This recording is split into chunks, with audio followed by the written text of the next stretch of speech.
Welcome back, everyone, to the Play-to-Rise podcast. We are so grateful to be here with all of you today. My name is Shiloh Dawn. We are here with Ava Aura, as always, and a treat for you. Halfway throughout the episode, we're going to be bringing in DiYeena, who is a Pleiadian being who Ava trance-channels and the collective of the living Ma.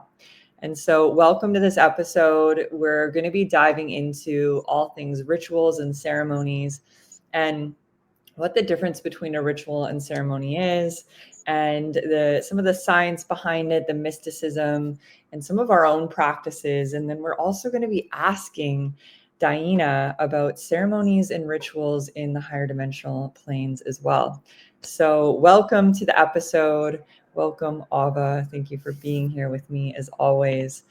We're going to go ahead and dive right in. So we're going to start off with what exactly is a ritual and the difference between a ritual and just a daily routine. Like, what is the actual signifying difference within that? What is the frequency? What is the tonality of an actual ritual? And so daily devotion is really what allows that ritual to start to bring in the circuitry. It's not just something that you do on a daily basis, like as in a routine, something that we can just do with intention, but maybe as we're doing the routine, right? The action that we're doing daily, are we actually bringing intention into the moment? Are we actually present with the ritual itself? And what is the intention that we're putting behind the ritual? Because rituals can be so incredibly powerful for you in many different aspects. Of course, the very obvious one is your spiritual growth, activating your spiritual gifts, connecting with your guides, building that circuitry with higher self and with your guides, really opening up your channel. It's literally the way that Ava and I have opened up our channels and built this relationship that we have with our guides. And there is intention with presence behind that. How present are you being with that action itself? Because we can look at anything as being a ritual. You know, Ava and I were talking before this, and we're like, you know, she was sharing her bath, her daily bath. My daily shower is my ritual. And so the invitation here for you is, how are you going through your day? Do you have any ritual, any practices that are ritual-like? Do you have any practices that bring you into a ceremony? And we're going to talk about the difference within rituals and ceremony as well. Or are you going throughout your day just in daily routine? Because there's also a science behind not only the spirituality, but also the physicality, that it actually rewires the neural pathways. It works with the prefrontal cortex of the brain and allows, if you're somebody that has like depression or anxiety, or you know that your physical body is in a stress state a lot of the time, your nervous system, you can feel it being dysregulated. When you're actually in a focused intention, present ritual, it sparks that prefrontal cortex and actually gives the body a break, and it opens up opportunity for that circuitry and also for the physical circuitry within the brain as well, where you can start to rewire the neural pathways in the actual brain chemistry, which is incredible. So this is physical, it's mind, body, and soul. And that's the power of ritual. And I know, Ava, you had some really good pieces around this. So I want to welcome you into the space and just hear your take on that as well.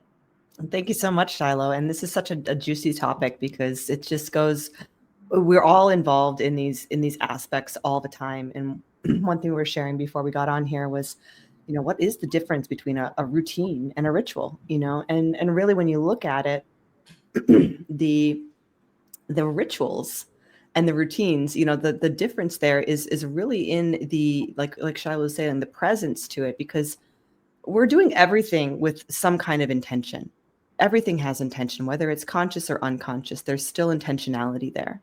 Right. And so it's not necessarily all around the intention piece to it, because it's about when you're bringing conscious awareness to it, right? Conscious presence to it. You're bringing your whole presence to the moment, and you're really engaging with whatever the action is. And these actions are then happening in some sort of consistent way.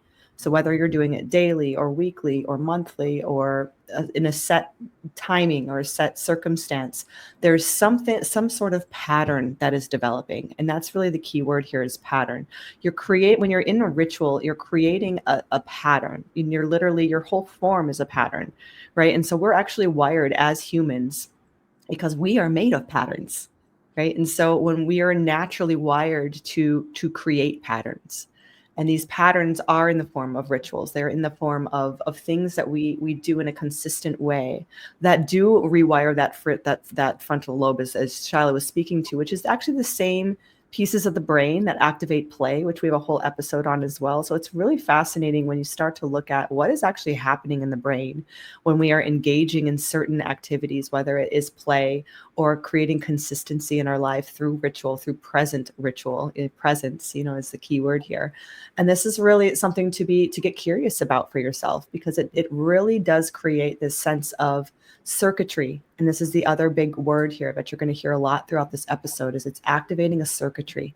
A circuitry with what? And where is that what is the circuitry? Is what? A circle, right? It's an energy that is coming from you, going out to another, and then coming back, right? And so what is the circuitry that's being created there, whether it's with your higher self or a specific guide that you work with, or another being in the room because you're having a ceremony perhaps, or perhaps you're engaged with another person, or you're in communication, or whatever the communion is.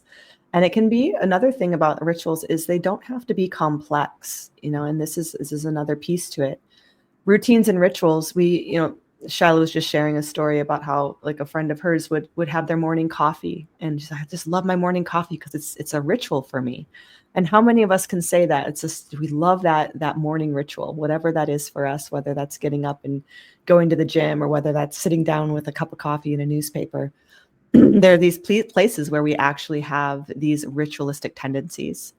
And what is it that brings that ritualistic tendency is your present awareness to it. So there are those days where you're sitting there on a cold day, perhaps you're looking at the snow outside, at least here in Vermont we are, and sitting there with your, in my case, cacao, sitting there with my cup of cacao and looking out at the snow, and I'm just having this moment, and all of me is here. My whole present awareness is right here with this cup, looking out at the snow, and just having a moment of really, it's a sacred moment, because I'm connected I'm in circuitry with my environment. I'm in circuitry with the snow and with the cacao and with everything that's happening there. I'm in right relationship. I'm in an activated relationship with those pieces of life.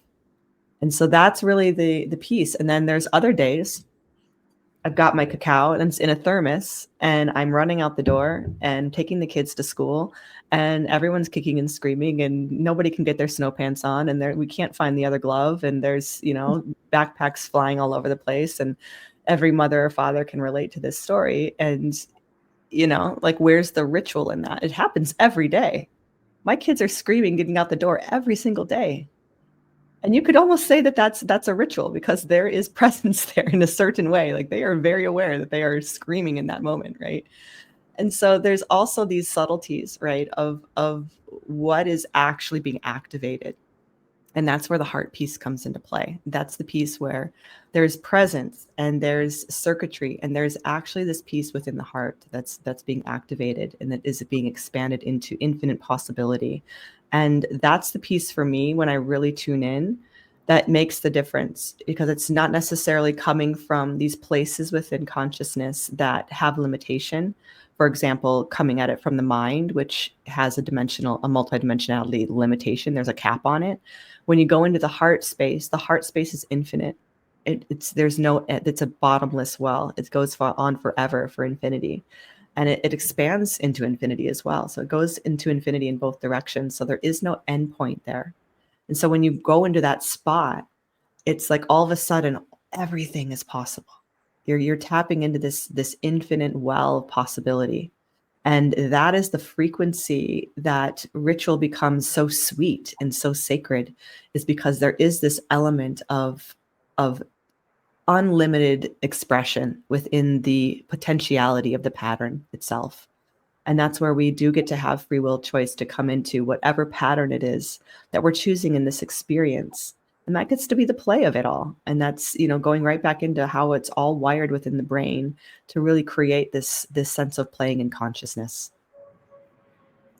Wow, so incredibly powerful. And thank you for also bringing in like real life experiences with that, right? With the kids in the morning. And I'm also just like laughing over here because I had a very small experience where I was taking care of my nephew a couple months ago and taking him to school in the morning, and hockey practice at 6 a.m. And I just had such a deep appreciation for parents. I was like, wow, this is like every morning. All right.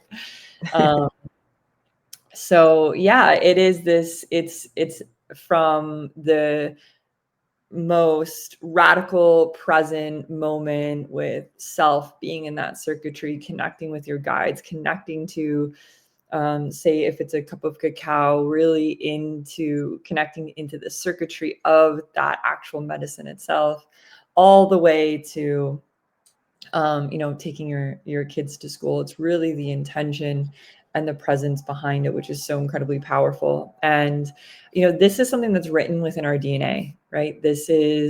Rituals are an ancient way of living. And it's interesting, I was just in Guatemala and I'm sipping cacao right now from Guatemala. And so even what Ava's speaking of, it's like, as I'm taking a moment, even while I'm on this podcast, being present as I'm sipping, I'm actually taking on the pattern of that land. I'm taking on the pattern of the medicine itself. And so we can have conscious awareness of that, and also be consciously aware in the moment as you're maybe in conversation with someone or needing to do something else. And so it's actually an opportunity to expand our consciousness, expand our bandwidth, to be in our multidimensional presence, where we can be present maybe to multiple things at one time.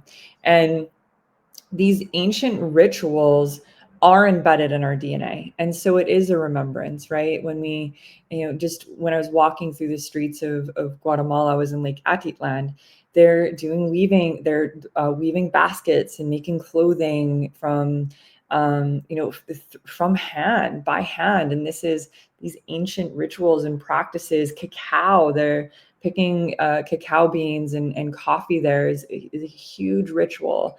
And I got to go to a place where they were offering cacao ceremonies and really witnessing how these ancient Mayan cultures really are in their daily rituals, and the understanding that that is embedded in our DNA. And so we feel called or pulled to create daily rituals for ourselves because there's something a little deeper going on there.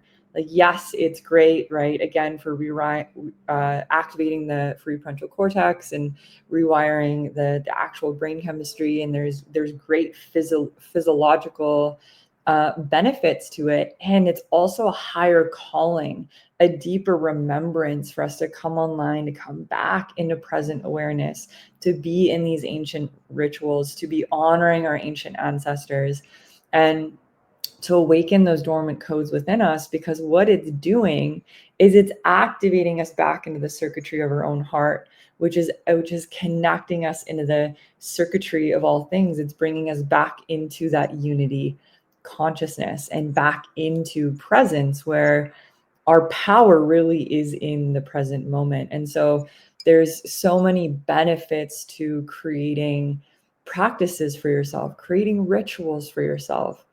And so that's really the essence of the ritual itself. And now, Ava, you had a really powerful way of expressing the actual difference, because there is a difference between just a ritual and a ceremony. And so I would love for you to dive into what the difference is between an actual ritual and a ceremony. Yeah, that sounds great. So again, when we're looking at rituals, we're really talking about patterns, right? We're talking about things that we're doing within consistency, and they oftentimes have a set way of doing something, whether it's, so Shiloh, you briefly mentioned I have a ritual in the morning of taking a bath, right? And it's not just a bath. Like everybody has a routine, perhaps, maybe not everybody, but most people have a routine of taking a shower or a bath at some point in their day, right? And so for me, you could look at that, for everyone, it's a routine. For me, it's a ritual. And why is that? It's because I actually have my candles and I'm lighting them and I'm calling in my ancestors and my guides, and I'm having a conversation with them. It's actually my time in the morning. That's the first thing I do when I get out of bed is I go and I light a candle for all my earth guides, and I light a candle for all my star guides, and I sit in the bath and I commune with them. I just am grateful for them. Sometimes they'll have messages for me. Sometimes we'll have full-on conversations. And sometimes I'm just feeling their presence, and it's just silence.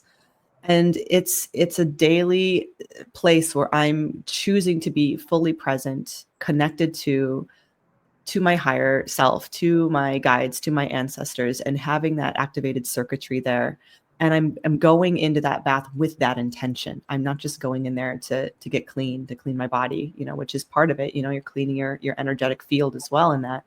But there's really a deeper intention there to connect. It's really about connection for me. So that's something I do every day, with almost without fail, and so that's an example of a routine that I've made into a ritual because of the presence and the intention and the connection that's there, the circuitry that's created. Now, what would I call that a ceremony? Not necessarily, because a ceremony is the event. It's an event which can contain rituals. So rituals are these actions that we do in a patterned like way. And the ceremony itself is the container for these rituals to take place. And so a ceremony is a way that we hold for the transitions, that they're really marking these moments in times where our form is choosing to consciously move and transition into a new pattern. So we're literally moving into a new form, and the ceremony is there to mark the moment. It's there to hold the container for that transition, whether that transition is for a rite of passage ceremony. So for a young woman getting her moon, for example, she's coming into a new pattern now of being a life giver, right? And so that's a whole new expression that's coming into the form.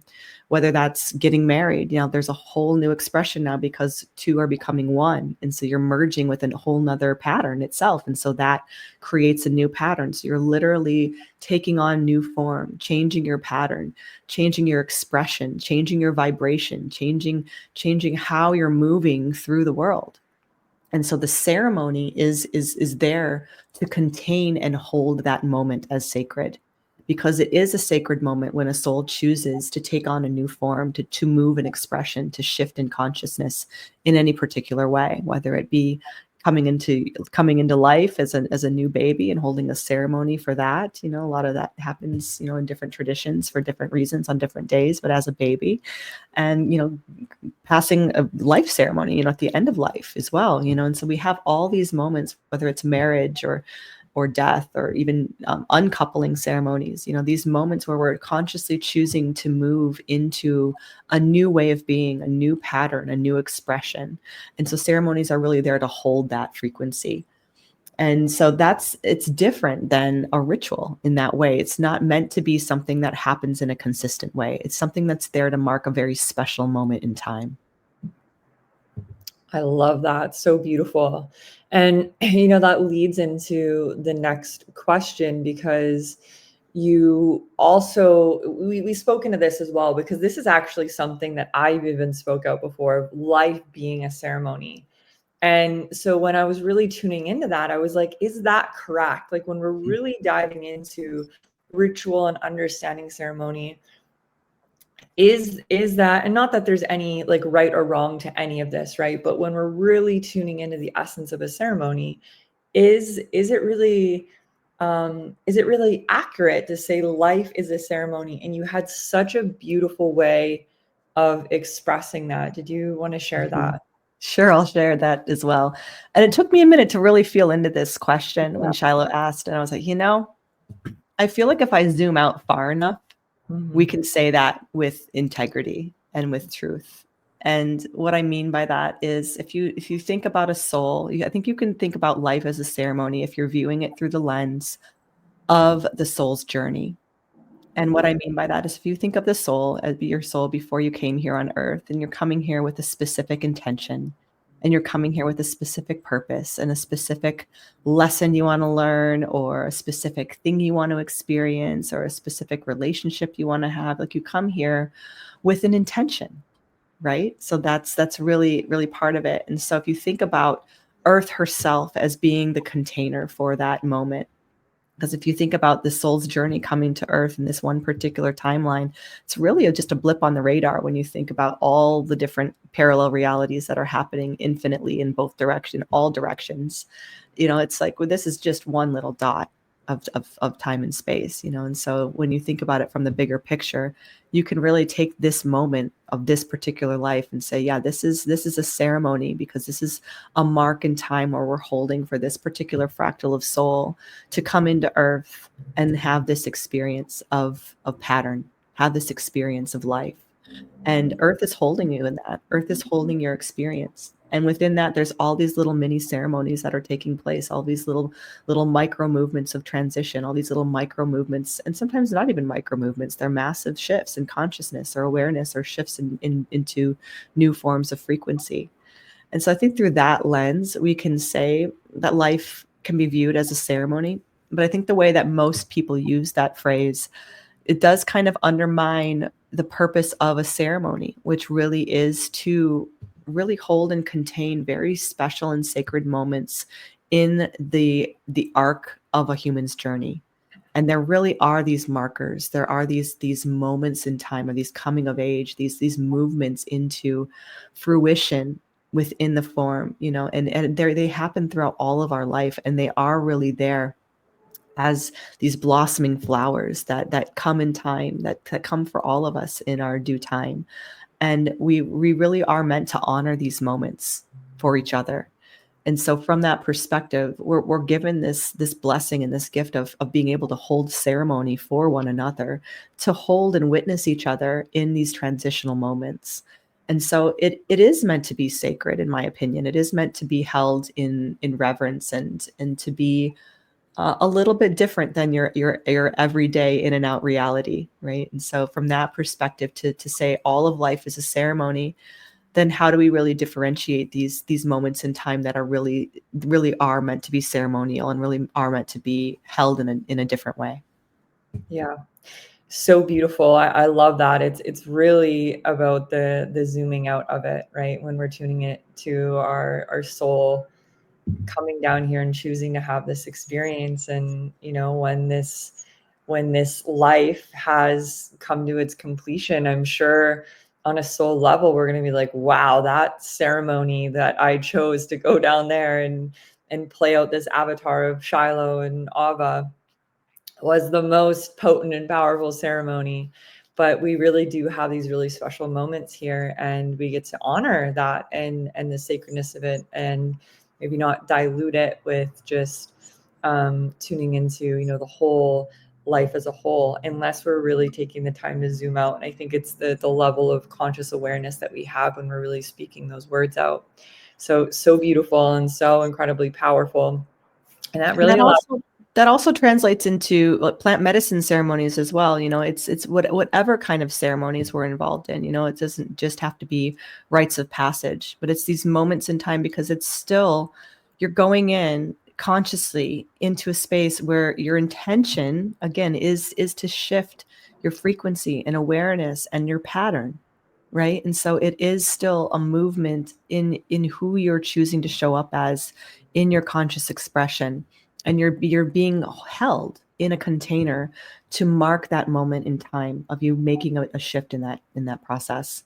Just wanted to add that in, because ceremonies, there's many ways that ceremonies look, right? and it's different throughout all traditions as well. Everyone has their different ways of honoring and holding ceremony. Absolutely. Yeah, I was just expressing that I was in Guatemala and I went there to go into a darkness retreat. And so I did 8 nights alone in a dark cave, pitch black, no plant medicine, but just in there with self, called in my guides. And that was a really powerful 8-day ceremony for me. And I had intention behind it. I had an open heart around it, calling in my guides, really creating a ceremony for myself. And I didn't really need anything, right?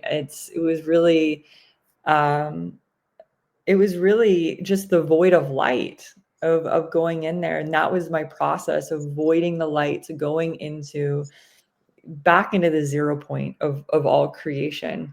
And, that leads into the next aspect of like, what do we really need for a ceremony? Do we even really need anything at all? Because, right, we can think of, I've been in many ceremonies, plant medicine ceremonies, just like song circles or meditation experiences where I've gone into like Vipassana experiences, stuff like that. And experiences like that. And right, so when I'm looking with my actual physical eyes, and say if you're new to these experiences, you may look around and go, okay, I'm seeing incense and sage and crystals and maybe instruments or certain medicines, and are these things actually needed to have a ritual or be in a ritual or be in a ceremony? And the answer is, those things are great tools and allies to maybe enhance a ritual or a ceremony, just as Ava was speaking, right? Lighting a candle in the morning. That's also a daily ritual that I do. Something that I personally do as a ritual is every single morning, I light a candle that represents illuminating and activating the sacred light within me, that my sacred flame within me, honoring my life and activating my day, setting intentions for my day, calling in my guides, being very present with that. And at the end of the day, then I close that container down before I go to sleep, and I do the same thing. And so these can be really powerful tools. But when I was brought into the dark, right, of course I had an altar set up, but it was just me, myself, and my guides. And what really activated that to be a ceremony for myself is just what we've been speaking of the whole time in here. Really, all you need is an open heart. And with that open heart, you allow yourself to be in this higher circuitry. And that's what really brings in the deepest remembrance of who you are, right? Because again, it's these ancient rituals that we're being called to, whether we're even super aware of it or not, right? It's almost like this internal pull that we're feeling. It's something that's this ancient encoding, this intelligence that's just embedded in our DNA, that's calling us to open the heart and activate that circuitry and connect on a deeper level. And that's really the point that we're wanting to get across here, because we can even tune into like, what is the difference between a sacred ritual and maybe something that feels a little bit more empty? And you may have even experienced this before. I know that I certainly have. I've gone to experiences, or even I've been in ceremony spaces with maybe someone who's leading the ceremony space that's in a little bit of spiritual narcissism, and their heart is closed, and you can feel that, right? There's actually no connection to something greater. The connection is just to self, right? To ego. And you can feel that disconnect. Like, it feels like something's maybe just a little off, like something just feels a little off in this ceremony.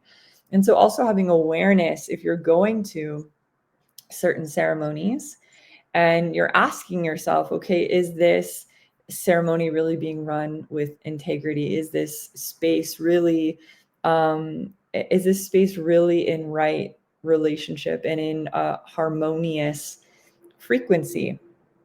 You can really tune into your own heart and feel, does it feel like hearts are open in this space? or the heart of who is leading this circle or this ceremony. Is their heart open? Is there a circuitry there? And that gives you a really good guideline to knowing that the rituals that you're practicing and or the ceremonies that you're attending, or maybe even the ceremonies that you're holding, is the heart open? Are you in a circuitry and in that higher connection? And is it based on the frequency of love? Because when you're in that frequency of love, in that circuitry, then you get to be open to the infinite possibilities of what's here for you in such a beautiful, sacred way. And that's what really creates the foundation of it just being sacred and beautiful. And that's where these really powerful, profound experiences, initiations can really take place within that space. Exactly. So well said, Shiloh. And one thing that I'll add that was coming through as you were sharing is, that the tools that we may be called to use, or whether that again be incense or candles or crystals or whatever the thing may be, drums, rattles, all these different things. It's not that we can't use them, right? As Shiloh was saying, they can enhance, but what they're actually sharing with me is that use a tool if it is going to assist in amplifying the pattern that is intended to be, that the one involved is desiring to shift into. So for example, if a drum is going to activate the new pattern within the form, that's a reason to use a drum. If you're just going there and drumming because you think it looks good, or because you think it's what you're supposed to do for a ceremony, that's not actually creating the intended pattern.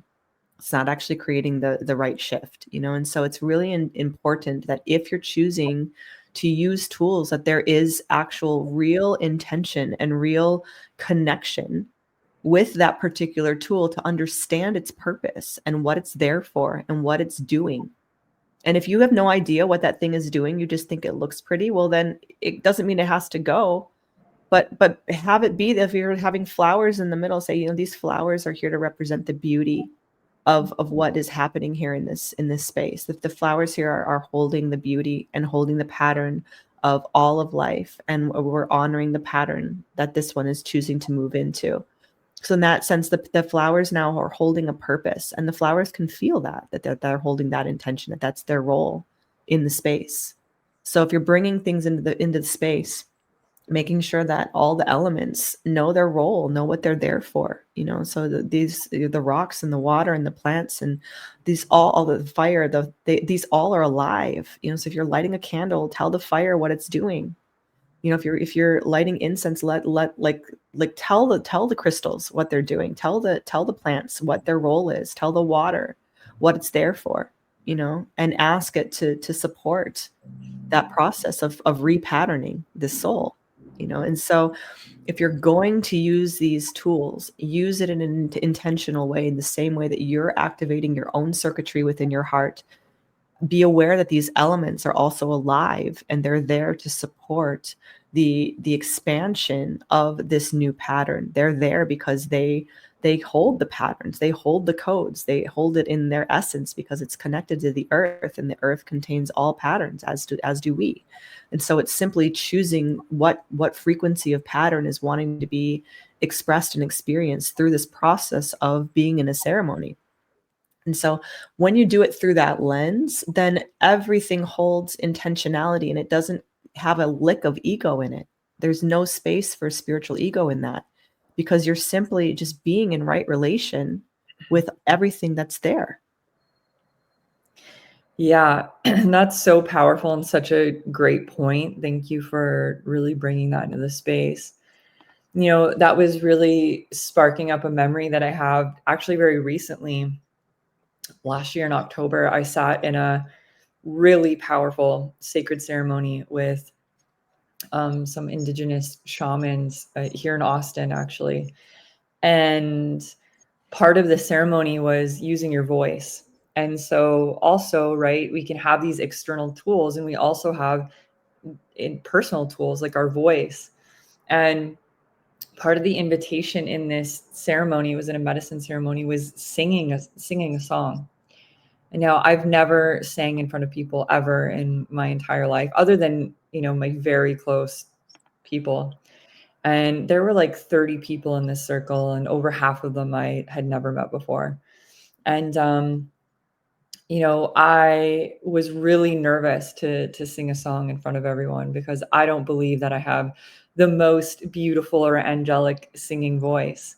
And that was the message that came through, is I'm not singing to sound good. There's an intention behind, and not that it was, anything is really bad or wrong, right? It's like, really, what is even a good singing voice to a what we would quote not a not good one, right? Like, or the tonality of it.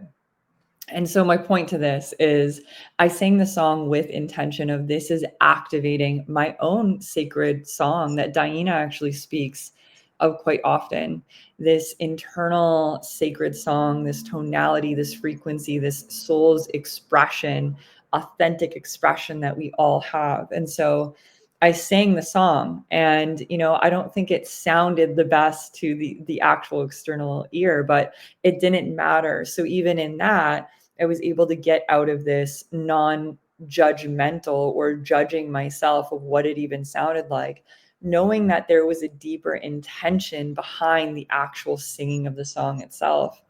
And the song that I was singing was connecting to the earth. And so I was bringing in the pattern of the earth, grounding myself into the earth. And so the reason why I share this with you is because we can also utilize our voice or physical body, or utilizing these tonalities of, if you're going into ceremony and you're invited into singing, and you're thinking, I don't have a great singing voice, and I have fear around that. Knowing that there gets to be even a deeper intention behind that. Can you really allow yourself to be in your soul's highest expression and have intention behind the actual song itself? Because that can be such a deep unlocking of your actual throat chakra. And I'm sure for yourself, I know for myself, I could feel all of my ancient ancestors behind me, of all of the women that their voices were just hushed, right? And lives literally taken for speaking and singing and being in that spiritual expression.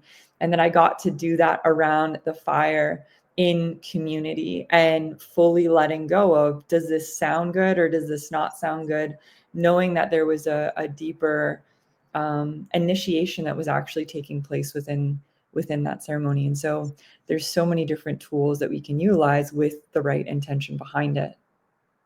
Oh, that's so powerful. I love that so much. And it really speaks to this place that I think a lot of, especially, there's this journey we go through in these realms of being spiritual, right, on earth. And you're like, we all have our different ways that it shows up, right? It's like we get really excited and we start devouring every book, and we start buying all the incense and start doing the things that spiritual people do, right? And so we start having our first experiences of like having a ceremony and having these rituals and creating these things for ourselves, and just really immersing ourselves in this very innocent, very new energy, right? Which has a sweetness to it. And there's also this place in that newness that can get a little bit caught up in, am I doing this right? Or what do people think about me? Or do I look, the imposter syndrome piece comes up, right? Especially as when we first start to step into holding a container for our ceremony for others, right? It's like these things start to come up for people.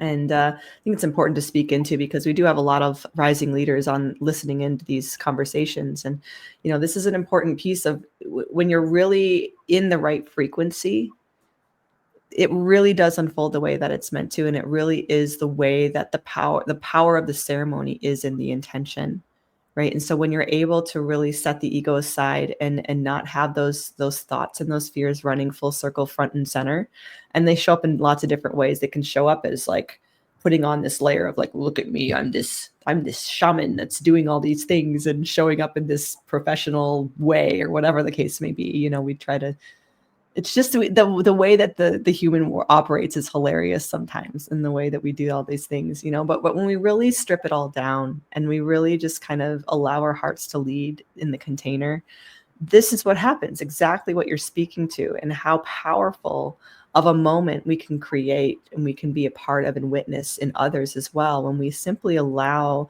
the heart to lead the way in these moments, and really allow that circuitry to be the guiding force through it all.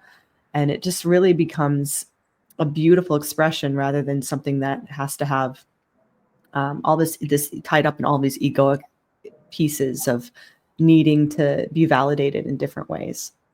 Mm-hmm. Yeah, exactly. So beautifully said. And, you know, it all comes back to the heart. Is the heart open? And are you listening and tuning into how you're being guided, and what that connection is with your higher self?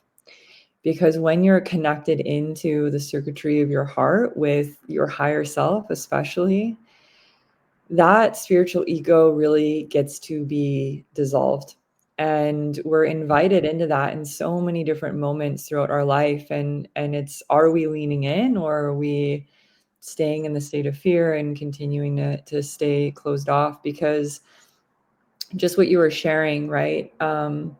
I've been to experiences that it looked really good from the outside, right? But you could feel the hearts closed off when you actually got into the center of the circle.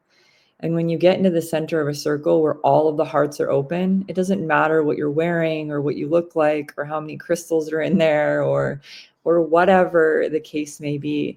It's a different experience. You can feel it. You can feel not only the sacredness of the circuitry of the connection of the space, but you can feel the power that is there, and this ancient remembrance of you know, of also gathering in these ceremony spaces. And that's the ancient remembrance within our DNA that's opening and activating as well, which is why I feel like so many of us are called to these experiences and the yearning for that.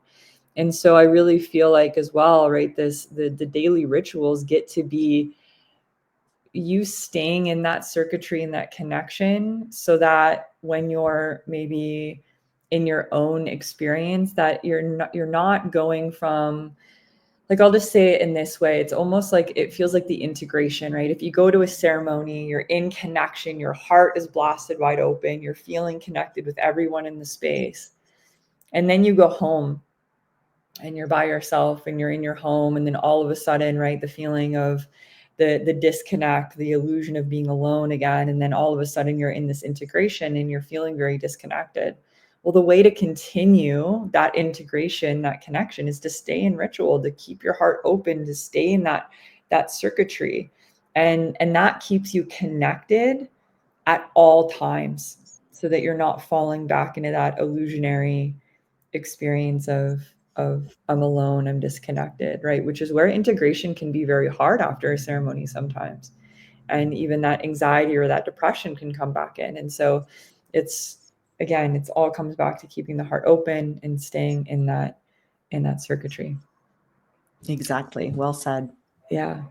So I would love to bring in DiYeena. I know we have some really powerful questions for her. Know how you're feeling. If there's anything else you want to share before we bring her in. I think this is a good time to bring her in.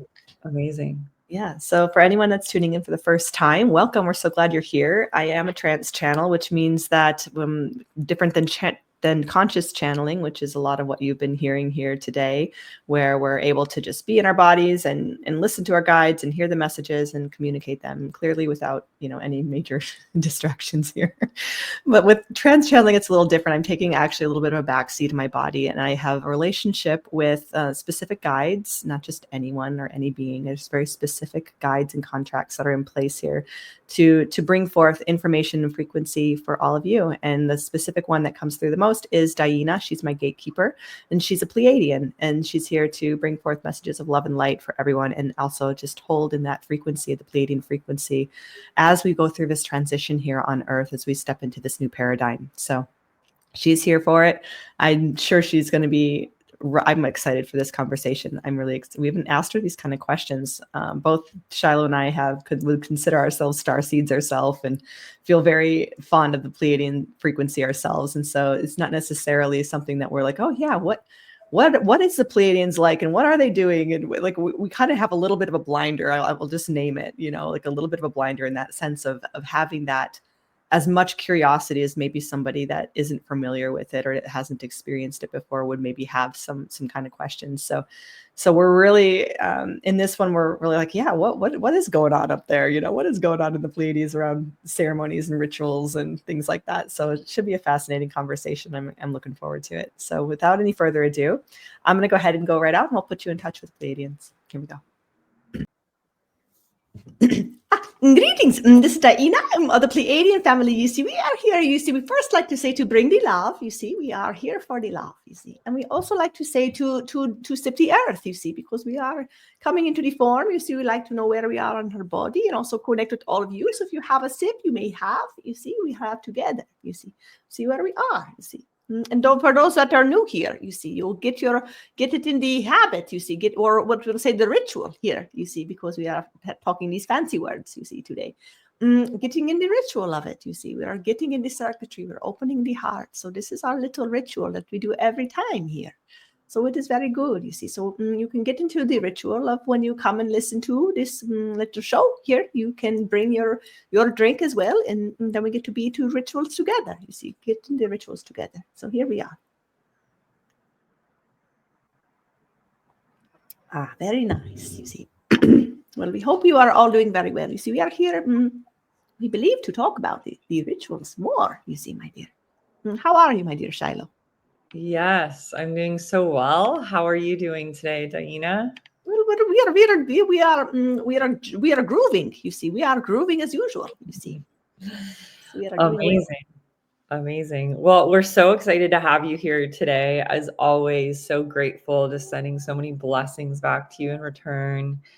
And Ava and I are so curious, as Ava was speaking to, even though we get to connect with you often, we still have curiosity. And even though we know that we've lived many lifetimes in the Pleiades, we still have this curiosity. And I believe that so many of our viewers do as well, because we all have, right, these Pleiadian codes within us. And so I feel like the more that we get to understand and ask questions even about yourself and the Pleiades, it allows us to activate those dormant parts within our own DNA of the deepest remembrance of, oh yeah, I remember, or that feels like it resonates with me. And so we have a question around, of course, right, rituals and ceremonies. We're staying in the theme of the call. And so the first question is, do the Pleiadians have rituals? And if so, what rituals do you specifically have?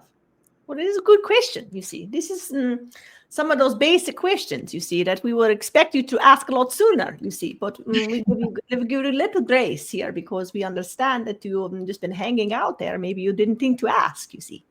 And what we'll say first and foremost is you've got to understand here, DiYeena is Pleiadian frequency, of course, you see, as well as all the other frequencies, you see. This frequency here that you call DiYeena that comes through here is very multidimensional. You see, it's not just like hanging out at sixth dimension in Era, for example, on the Pleiades, you see, in that particular. This is not necessarily the frequency you're connecting to, you see. It's a little bit more broader scope than that, you see. So we pull in the thread of the Pleiades, you see, because it's my favorite, you see. It's my favorite, you see. So it's one that I call home, you see, because it is the one that I love the most, you see, of all the places I've been, you see. It's really the sweetest for me, you see. So we all have our favorites. We've all been everywhere, you see, and we all have our favorite, you see. So you can say, well, I feel like I'm Pleiadian because it's my favorite, you see. And so it's not even that we are 13-dimensional, you see. It is infinite dimensionality. So the frequencies of the ones that are coming through the Ava here are the frequencies of the ones who have mastered in their multidimensionality, you see. So they are way beyond 13. They are way beyond 6. You see, they're way beyond 5, whatever the case you see in that particular way. And in that way, you see, we're able to move and shift, you see, as needed, you see, as necessary, as desired, to support. So the ones that come through here are here as vessels of support for the transitions that are happening, you see, for the humans, you see, and for in many other places as well. But they're here to hold in the remembrance, you see, of who you truly are, you see, as the infinite multidimensionality, fractals and consciousness and wholeness that you are, you see. So from that perspective, you see, DiYeena is really able to pull in that strong Pleiadian thread for you all, because it is what is needed here on your planet right now for many reasons, you see.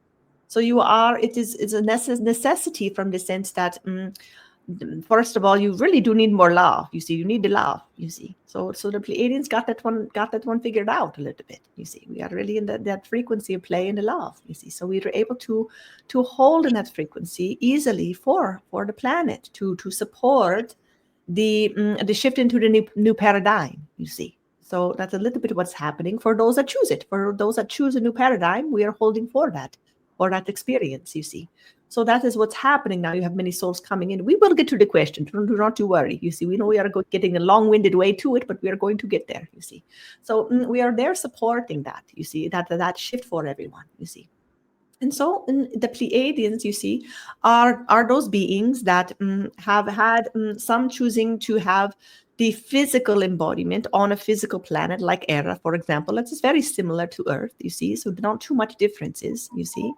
Also water planet, you see, also has very much similarities. You see a little bit higher density, so more in the expanded dimensions of love, connectivity, telepathy, things like this. You see more harmonious relations with the technologies, way we relate to technologies is more in alignment with the natural laws of the universe, things like this. You see, so that is all happening for certain beings. You see, and many of you have had these experiences. You see, and then we also have frequencies that choose to be in the Pleiadian energetic, you see. And it's a little bit different than choosing to incarnate onto a form within these star systems, you see.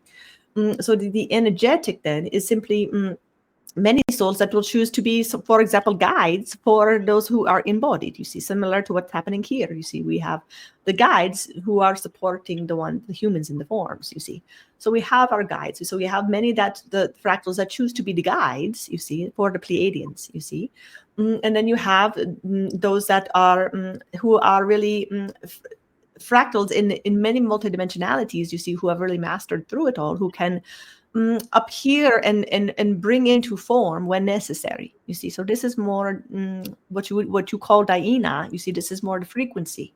We can come and move through form. You see, as necessary. You see, so we hold in this frequency of supporting both Pleiadians and Earth primarily. You see, but there are many other ways we have supported in the past. You see, but this is the main thread for DiYeena. You see.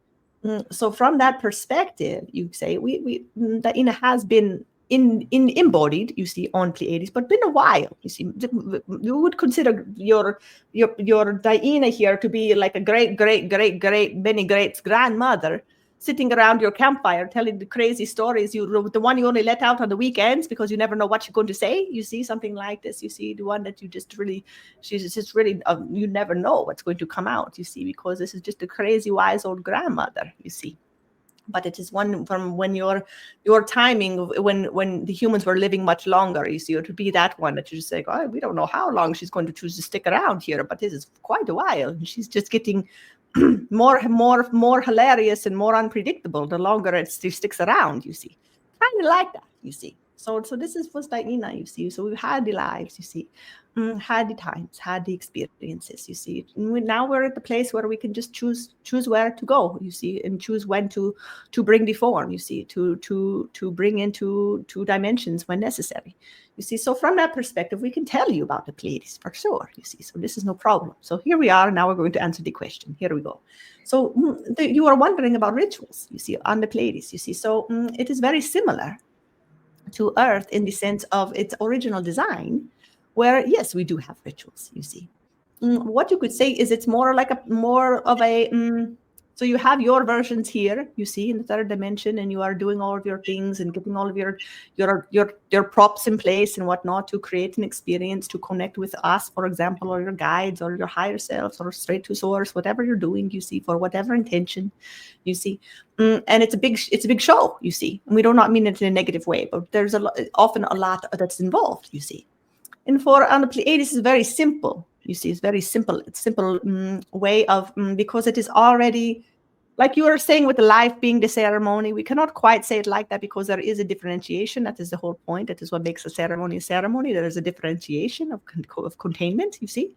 So we create differentiation of containment for moments, you see, similar that you do for like rites of passage, for example, for transitions, you see, because we have similar transitions that you would have, what you would consider on your earth, you see, where we do have the mothers having the babies, for example. We do have, marriages, for example. We do have, life, death, these kind of things, the circles of life and going through. And when we say death, we do not mean it in the way that you relate to it, you see. But we do have moments where transitions will happen, you see. But these are really much more conscious transitions than you are used to on your earth. More of the stories you would hear about your great masters or avatars from your planet, you see, the ones that would just ascend with their bodies, kind of thing. More like that, you see, where a soul will just decide that they are complete in this particular dimension and timeline, you see, and that they're going to transition their focus to a new one, you see. And so they do that with so much intentionality that the community will come together to hold in that moment, you see.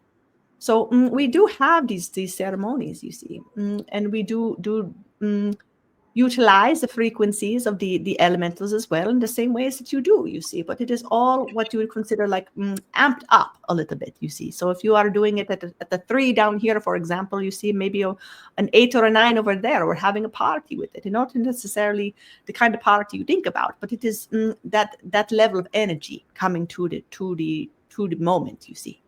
Because there's already such resonance, so much alignment, so much attunement that is already present on a day-to-day, that to hold the ceremony, the frequency is such that it is really coming together to amplify that which already is, you see. So it is that which is already is. And then it is more conscious. It is more conscious movement through creation, you see, up here. So it is more intentional in the sense that there is awareness of what is happening. A little bit what Ava was talking about the pattern and the shifting into new dimension of frequency and new vibrations, new way of being. There is such level of understanding on the form, the level of the Pleiadian form of what is happening through these moments in time, through these shifts in frequency, that there is wow, we're going to make a conscious choice now to move into this frequency, move into this pattern. And everyone can witness that pattern, you see, very clearly. You see it. Everyone can see, almost with the naked eye, you could see the differentiation in the pattern. So it's a moment where you are actually holding the shift in the pattern, you see. So it is really like witnessing the new, you see, witnessing the new. Is this making sense to you, my dear? Yes, it makes perfect sense and brings me into a deeper understanding of just everything that we've been speaking of as well. And what I'm hearing is that, just what Ava and I were speaking of, right? So rituals are bringing us into more present awareness, and it's bringing us into a place of going from the unconscious to conscious, to presence, to opening the heart, to being in circuitry. But in the Pleiades, because it is a higher dimensional field and realm, that you are already heart open, present, more loving awareness. And so maybe they're like, you're still doing the rituals and ceremonies, but that they're almost, what I'm hearing is it's just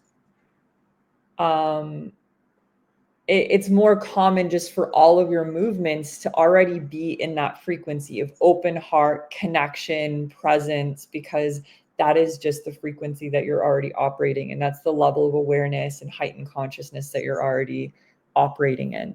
Yes, so the level that you are go to within your ceremonies, that the frequency that you raise into within your ceremonies is still not even the level, the frequency that is happening on a day-to-day in the Pleiades, you see. Yeah. So from that perspective, you see, you have to understand that imagine your most intense ceremony where you're feeling the most heart open, the most connected, the most inspired, the most love, all these things, you see. That is the day-to-day there, you see. That is the day-to-day, you see. So imagine that being your day-to-day experience. And then imagine having a moment to separate a moment to separate a very special shift in frequency for one of your beloved souls, you see. And so you would literally create a party that's amping it up even more, you see. So these are moments, you see, and that is the Pleiadian way, you see, is more in the realm of the party, you see, in the play of it, you see. So there are lots of dancing, lots of singing, you see, lots of songs, you see. The song would be there. This is one thing you may find interesting, you see, is that the way the Pleiadians would move through the ceremony, they would all sing. There would be a singing of the new pattern, you see. So if there's a soul, for example, we'll say getting married, you see, there's a couple going into a union, you see, because we're now creating two individual fractals of pattern now coming into oneness, creating a whole new pattern. We'll see there is awareness on the Pleiades for all the souls there to tune into what is the pattern that is being created by these two souls coming together as one, you see. And so all the souls will now be singing the song of the one, you see, the one that is being created, you see. And this is what is happening, whatever the transition is into, you see, whether it is the birth of a child, you see, singing the soul song of the child, for example, you see. So there was a lot of singing and dancing and drumming, whatnot, all these things, you see, to align and sing, actually create with voices, you see, the actual pattern that is coming alive, you see. And so this is a way, because the place, we love the music, you see, we love the jams, we love the good beats, you see, we love the singing and the playing and the song, you see. And so this is a way that we will move through the transitions, is through the activation of the voice, you see, through the activation of the voice, because that also activates the new pattern, you see. Wow, so powerful. That just brought such a big smile to my face, because just the thought of like the experiences that I've had being in my ritual practices and in ceremony specifically, and the feelings of this, or the awareness of this heightened level of awareness and presence and heart open, and being able to see the pattern and really not only see it, but feel it to the depths of my being. To just, as you were speaking that, I could feel the truth behind, oh, that's just how it is all of the time up there. And there was just something in me that just opened up, of like this awe and wonder of the magic of just the feeling and the essence of that. And so I would say then, what I'm feeling, or what I'm hearing or understanding on a deeper, like, cellular level, is this is the reason why we're even called to rituals and ceremonies, or feel pulled on a soul level, because it is the remembrance of what we're evolving into, or the higher aspects of self that are even existing in these other dimensional fields, that it's calling us to be in the remembrance of how we actually operate in these higher realms, and that connection, which is just so powerful. And I'm even just like bringing up, or like feeling into how, whenever you come in, DiYeena, you have us, we come into a ritual practice together by drinking our earth drink and opening up the circuitry of our hearts, and connecting with not only what we're drinking and connecting to that area on the earth, and then connecting with the earth, but we're also opening all of our hearts and connecting together. And so by you calling us into that ritual, it's also you inviting us into the remembrance of that frequency of our soul essence, and how we're being expressed through the multidimensional layers of who we are. And so that just feels, I'm just understanding the reason why we do that on a deeper soul level. And that brings me into the next question around, which I know that the answer is going to be yes, but I can't wait to hear what you want to share around this, is just because of what I just shared, right? That is influencing us and impacting us, even in this very, what seems subtle, but now I'm realizing it's not so subtle, just the invitation of us all coming together with our earth drink. And so have the Pleiadians... Before you ask the question, we want to say one thing, you see, which is to come back to the earth drink, you see, because a very important part, you see. And you're right, it is activating these codes of circuitry, you see, that we all carry within us. You see, we all carry specific codes, you see, that inform one another, you see. And when we come together in the frequency and the element of water, because that is the essence of all that we are consuming, no matter what herbs or earth we are adding to it, you see, there is a frequency of the water which carries to all the dimensionalities, you see. So it is connecting us into the codes of anyone that is tuning in and drinking with together. We are being reminded of these particular codes that each one of us share together, you see. And so we all are remembering these parts of ourselves, you see. And then we are also being reminded of the codes that are contained within the earth, you see. So be very helpful if we start to invite all of the listeners here, when you are drinking your drink, to just type it in the chat, you see, or the comments, or wherever you can, you see. Type in where you are from, what you are drinking, what you are consuming today, because that helps us all have the intellectual understanding, and we can then place ourselves in these opportunities of coding, you see. And it is going to help to awaken these spirals of activation within yourself, you see, because we are so connected to one another, more so than we even know, you see. And time is not a thing, you see. So even if you are watching this in weeks or years in the future, or whatever you want to call it, you see, it is still now, you see. So whenever you are sipping, you are still in that circuitry, you see. It is the same time. It is the same. So whenever you are watching this, to have a sip, you see, even if it is just the water and you are not having any tea with it, you see.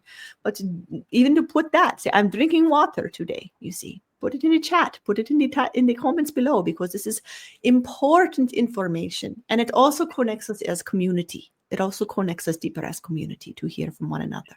And also to know where you are all tuning in from. This is very important. Say, oh, hello, you're right down the road from me. Or, whoa, you are all the way on the other side of the planet. You see, what is it like over there? You see, gets us to know one another a little bit better. And it's a very simple thing to say, I'm tuning in from Croatia, and I am drinking some water today, or I'm having some green tea, whatever it is, you see. Having that moment, you see, for yourself. I love that so much. I'm going to drink some water with you. We laugh. It's so good. Now you can ask the question, my dear. We did not mean to interrupt, but we did mean to interrupt. Yes, no, of course, by all means. So the question then was, have the Pleiadians influenced historic, ancient, and indigenous ceremonies and rituals here on Earth? Well, you really want to know the answer to some good questions here. So, well, you got it right. You see, of course, the answer is yes, you see. But why is the answer yes, you see? So you can go back to the times when Pleiadians really saw a moment on your planet where there are certain vibrations and frequencies of extraterrestrial races that were coming in and really tampering with the DNA of the original human, you see. And because the humans and the Pleiades are so connected, you see, we made a decision, knowing that it could not go our way. You see, we made a decision to come in and basically recede the population, you see, back to the original blueprint, you see. And so that was the intent. So receding in the different continents on your planet, you see, these seven continents on your planet, you see, receding these, you see, a little bit, you see. And then also in the waters, you see, with the animals, you see, coming in the bodies as well, you see. And so the way that we would do is more through getting a little off topic, but we're on the track, so we're going to say, you see, because it is all actually probably more connected here than we realize, you see. But we came in through what you would consider Parthenogenesis, where there is no masculine energetics, you see. So it's the seven sisters coming in to see the population here, without with the androgyny of wholeness, you see, within the form, not necessarily needing external sperm to procreate, you see. So coming in and seeding that through the divine circuitry, you see, which we are very skilled at, you see, and then you have lineages coming in here, continuing that thread, you see, continuing that knowledge of how to do, you see. You have your superstars here that you know about, you see, that have done this, you see, probably Mother Mary being the most famous in your world, you see. But you have these kind of stamps in the time, you see, that but you have to understand the history of the Pleiadians to understand how there is influence then in what you consider your indigenous cultures, you see, because this is really the same frequency, and it is really all connected in, because when you are attuned, you are attuned. It doesn't matter what planet you are on. When you are in circuitry, you are in circuitry. And so when you are in circuitry, it does not matter what quote unquote influence you are having from another star system, because you are being influenced by where you are, you see, and you are being influenced by the elementals that are alive around you and moving through you. And so this is true in all the indigenous cultures. So they are in tune with the earth of the mother, you see. So they are in rhythm with that, with all the frequencies of the elements.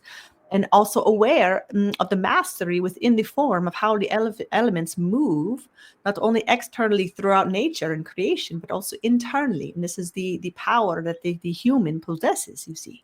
In its original blueprint is the power to create, you see.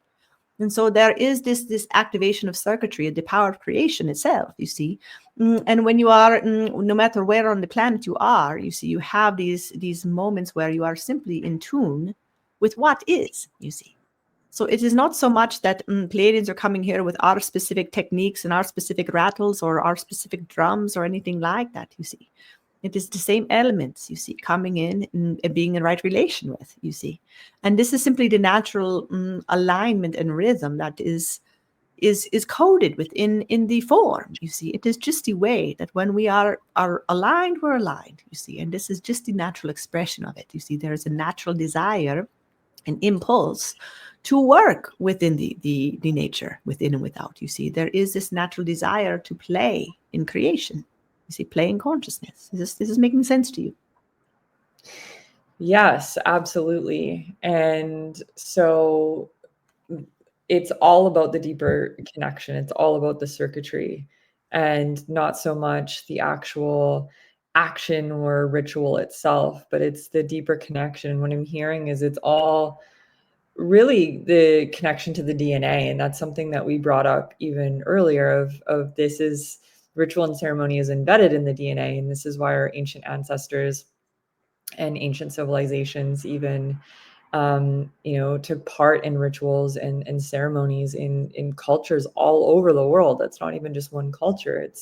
It's really every single ancient culture has some sort of ritual or ceremony in their own way.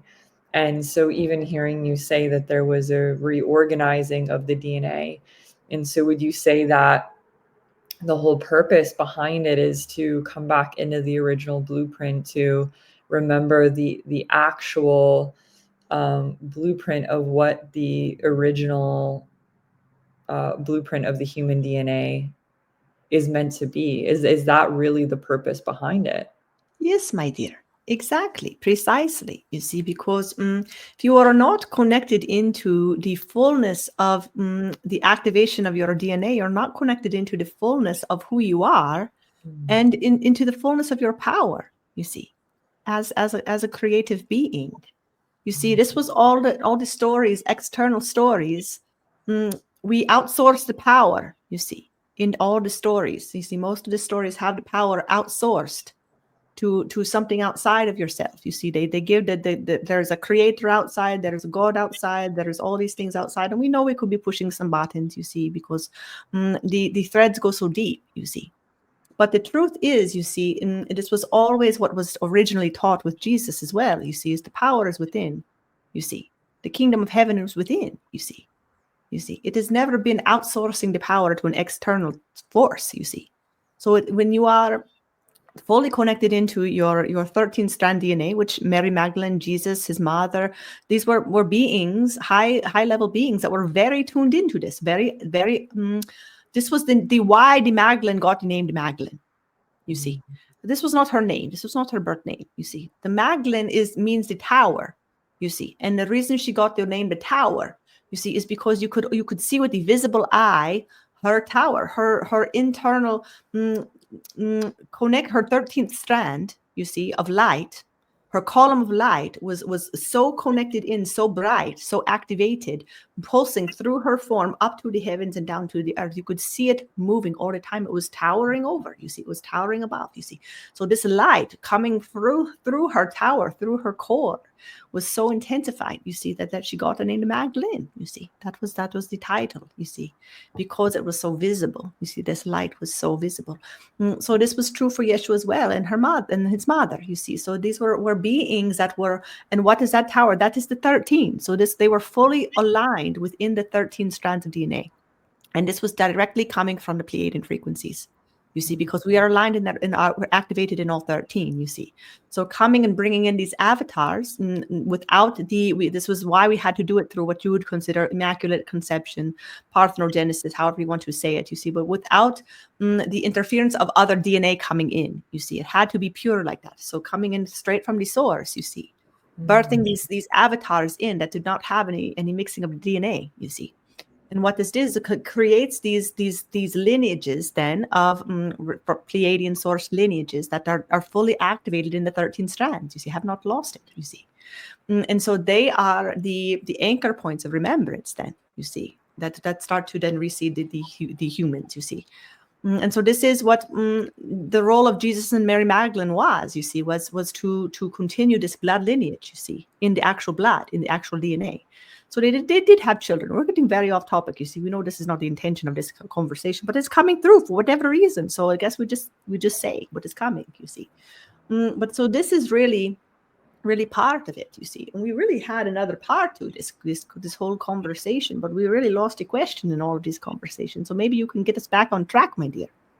Yeah, no, I'm glad that we went a little off track, because that's so incredibly powerful. You know, we were really tuning into the DNA, and the ceremonies and the rituals are like the purest intention of it is to bring us back into the remembrance of who we are and our internal power, and the reorganizing of our DNA and coming back into the 13 strands, because we do have, and even scientists will say that we do have all of these dormant parts of our DNA, and they don't know what the purpose of them are. So they literally call them junk DNA, but we know that evolution doesn't work that way. Everything has a purpose. And so just because we don't understand it on a scientific level doesn't mean that DNA doesn't have an importance and an intention. And so as we're coming back into the remembrance of who we are and our power, and we're in this higher circuitry, it's giving the opportunity, as our hearts are opening, for those dormant parts of our DNA to start plugging in and weaving, so the full 13 strands can come online, which is our original blueprint. And so ceremonies and rituals, because they're bringing us back into presence, they're bringing us through these ancient, which we can look at ancient or just higher consciousness initiations, which is what I'm hearing of you even sharing the purpose of sharing the Immaculate Conception and the walk of Yeshua and Mary Magdalene and Mother Mary, even, of these very advanced souls coming in, had to come through the light conception, Immaculate Conception, because their DNA was coming in the purity of the form of being activated into the 13th blueprint, because it was actually coming down. And what I'm seeing, what I'm getting a visual of, is how you're speaking of Mary Magdalene getting the name Magdalene, of being the tower, this connection, this pillar of light coming straight down from source. And so if we think of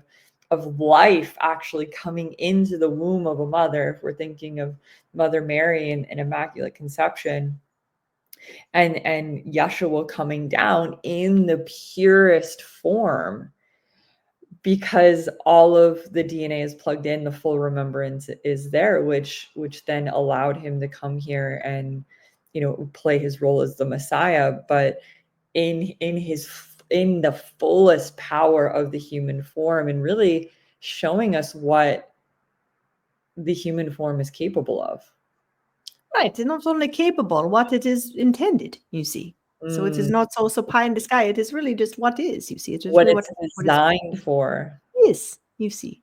And so the other piece to this here is that when the Pleiadians came, you see, there was also some things that did go a little sideways. You know, there was some rape of these other you know, other agendas of reptilian, you know, energetics here that did get into the DNA, you see. And so there was also, so that is why we have so many humans now, you see. There is still a thread that is still alive, you see, of the 13th strands, you see, activated, you see. But then there's also many that are that have a certain percentage, you see, of many races, you see.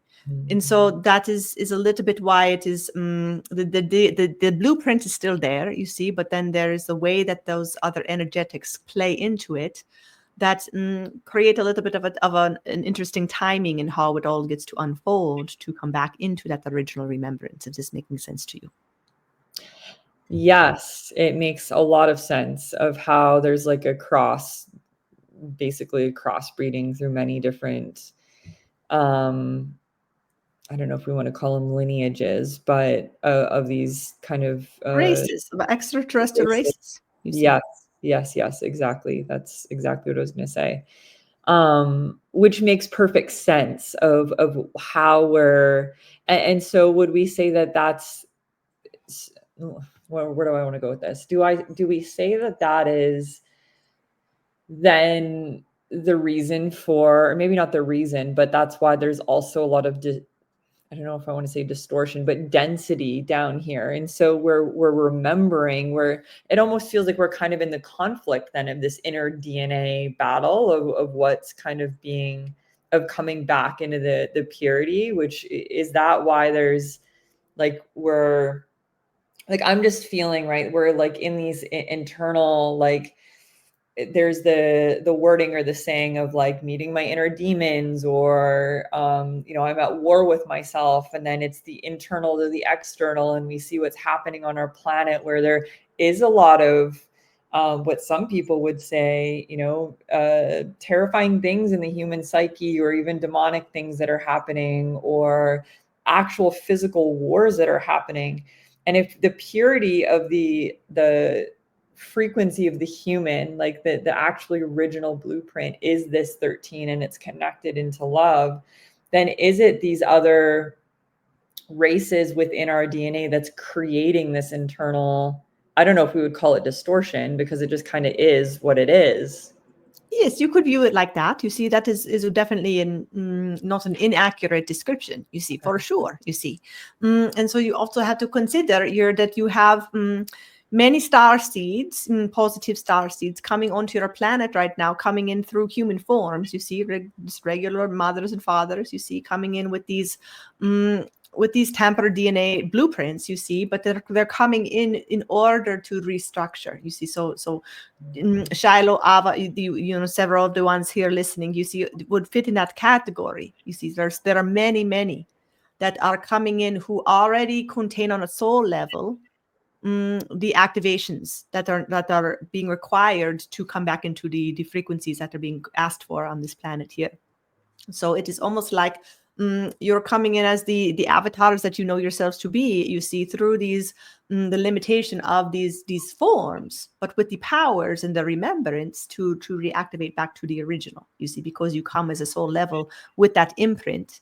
So it's almost like you're coming in with that imprint, lighting up that imprint on a soul level into these human forms that have the apparent limitations, you see, that almost override any of the distortion that could be there, you see. And that is the process that many of the humans are going through right now, is this overriding of the distortion within the DNA, you see. It's kind of forcing the pushing out. It's almost like if you do like a parasite cleanse, you see, when you are getting rid of all the worms inside the body, you see, you take the herbs and whatnot, you see, pushing out all that does not belong, you see.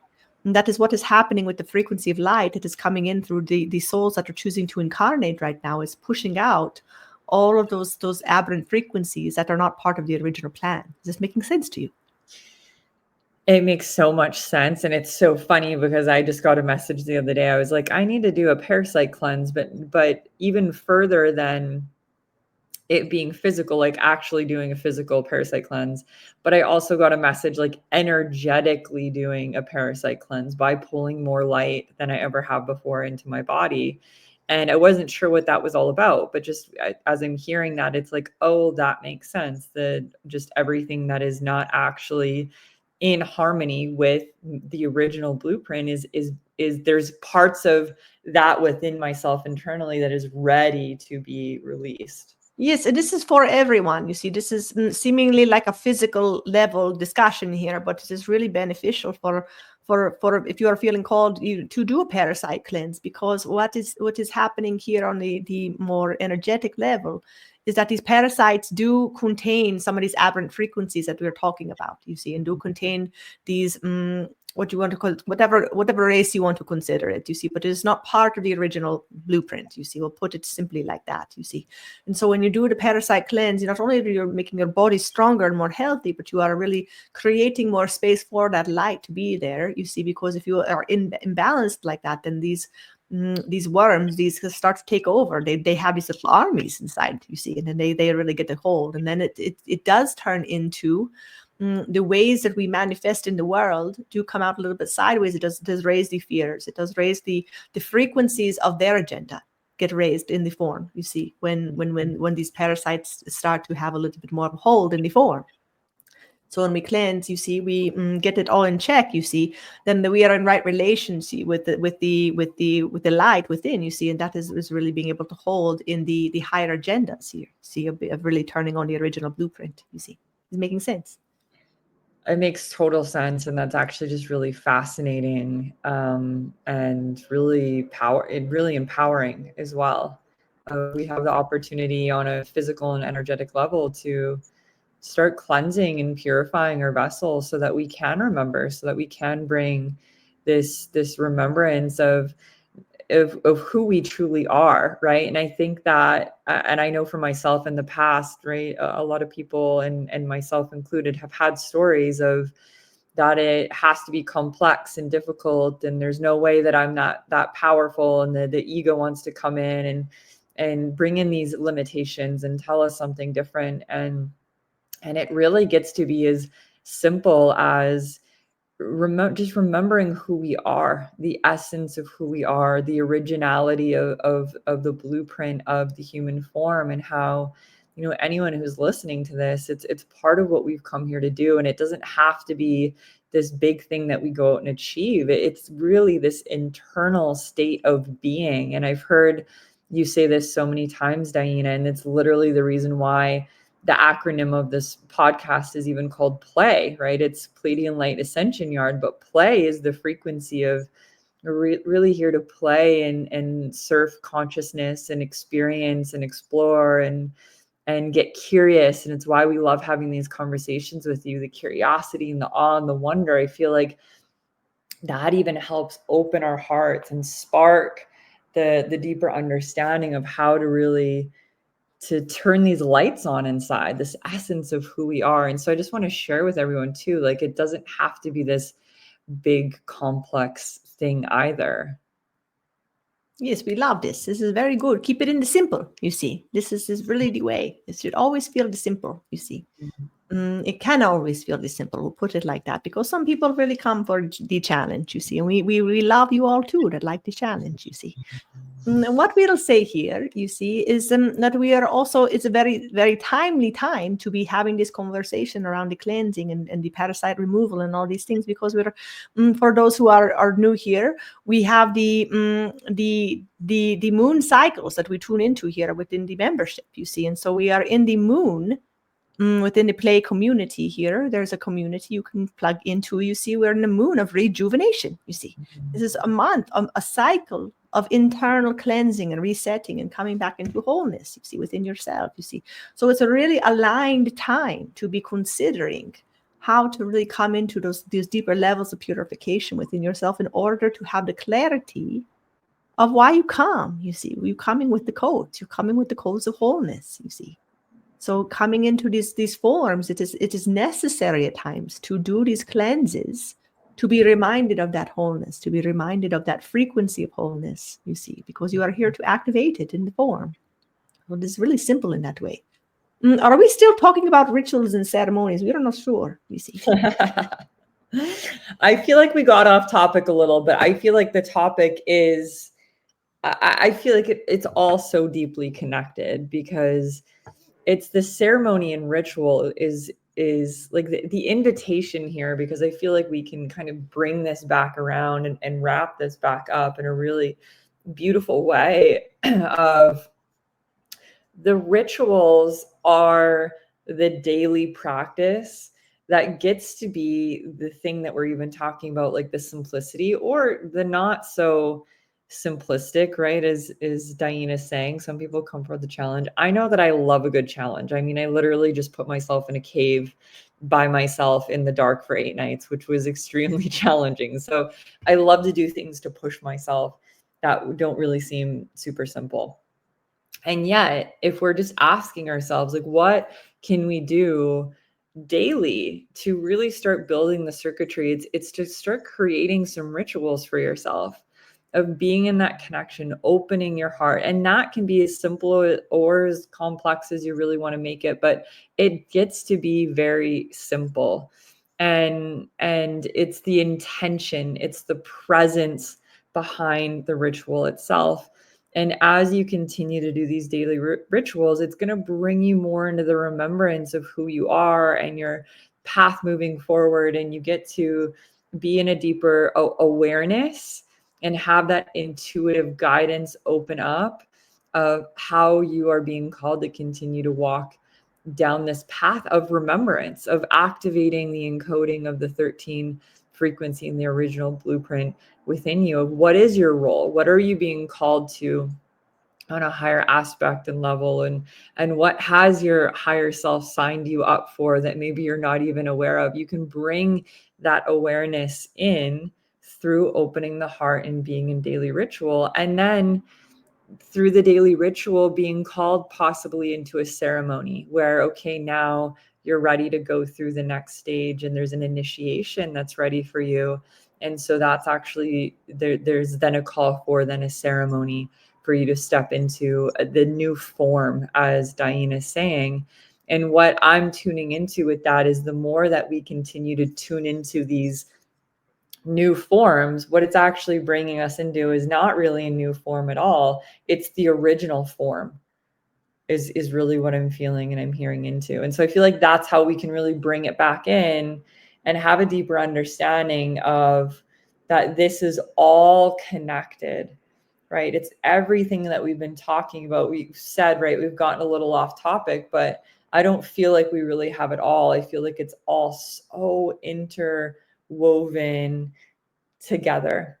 And so, yeah, the invitation is really tuning into what is the ceremony, or what is the daily ritual that you're being called into, and what is really true for you in that essence, what is true for you within that, and how are you being called to really honor yourself and the sacredness of that. And it's all through the circuitry of the heart. We couldn't have said it better ourselves, you see. And we are going to depart now. This is time, you see, and we love you all very dearly. We are grateful for your service in the world. And we give you blessing, you see, that you are able to stay in the circuitry of the heart, to be in your life ceremony, to be in your daily rituals, to create the circuitry of love in whatever ways you can. Blessings from the Pleiadian family. We love you very dearly. We will see you very soon. Blessings. Beautiful. Thank you so much, DiYeena, the Living Ma, for being here with us. As always, so grateful, sending so many blessings back in return. And so much gratitude for you, Ava, for being here and being this sacred vessel for this higher wisdom to come through. So much gratitude. And yeah, if there's anything that you want to share before we go ahead and close up today. Just that I trust that this message was exactly what you needed to hear today. Beautiful. And so if this resonated with you, please like, subscribe so we can continue to bring more of this to you. And as DiYeena was sharing, we do have an online membership. And so if you want to come be a part of that, where we get to dive deeper into this, please come check it out, come join. There's many different levels of the membership, from free all the way up to monthly moon circle, and also a leadership circle as well. And so with that, we will end our call, sending you all so many blessings, and we'll see you next time. Bye for now.